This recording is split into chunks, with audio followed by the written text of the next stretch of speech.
فکر مسئولیت و قانون جدیدش، در دیر وقت شبیه با بارون شدیدش، در کوچه ای سرد و خیلی تنگ و باریک، با چشمی که میدید هر رنگ و تاریک، و مادر مریضی با چشمی به راهش، و شکست غروری از خشمی بخواهش، در شهری که شیطان اون رو به اداره داره، با نبرد با مشکلات ادامه داده، با دستان ضعیف و خالی از توانش، و دردهایی که شد یک آهی از زبانش. دختری ناراحت که چرا قسمتش این، ولی با اینکه تمام عفتش دین بود. خب سخته نه فشار کار زیاد، چون مجبوره حتی اگه خوابش بیاد. تا حالا دیدی چیزی رو باد با خود ببره؟ این فشار زندگی بعد فوت پدره. این رسم من نیست، این رسم روزگاره، اونو ببین بس نیست، به خدا روزه داره. حتی برای خریدن یک دونه گندم کلفتی کنه حالا توی خونه مردم. وقتی مادری داری که خیلی گرسنه باشه، هرچی داری میدی حتی اگه درسته باشه، یا پدری که اونو دوست داشته قبلش، پول نداره بخری گلی باشه رو قبره. توی خونت نشستی میگی تنبلی چیه، اون بچه حتی نمیدونه صندلی چیه. تو اینا رو میبینی میری کناری وایسی، ای کاش چیزی داشت برای کرایه تاکسی. بگذریم از این گفته های طولانی تا آخر. ماشینی ایستاد گفت هوا طوفانی خواهد. یک فردی بی‌دفاع که از سرما میلرزید، از ماشین غریبه و اون گرما میترسید. هوا خرابه خب خیلی داغون هستش، بعد نشست تو در پشت آروم بسته. شما هرگز نمیدونیم با اون همدرد باشی. دید درا قفلن بعد از حرکت ماشین، با فریاد گفت یکی برسه به دادم. راننده مرد نیست نداره حس آدم، این راهش نیست چرا گروگان گیری. تو جلوت بسته است داری به جلو راه میری. تو چطور اون دختر رو دیدی یک فاحشه، وقتی حتی خالی از تکه آرایشه.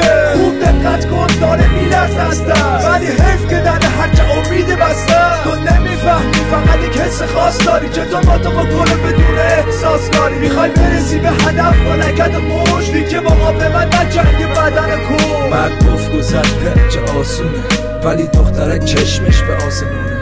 اگر بگذریم ما از اون درد فیزیکی، تو کلام راست و از حرف کلیدی. بگو چطور کنار بیاد با اون دردی که روش، وقتی نامردی لباس مردی بپوشه. هر چیزی فکر کنه خب زشت آخرش. بگو چطور نگاه کنه توی چشم مادره، به هیچ کس نگفت حتی مأمور قانون، چون آبرو میگه این چیزها ممنوع خانم. نذار اشک روی گونه های پاکت بشه، سیاوش نمیخواد توی خونه ساکت بشه.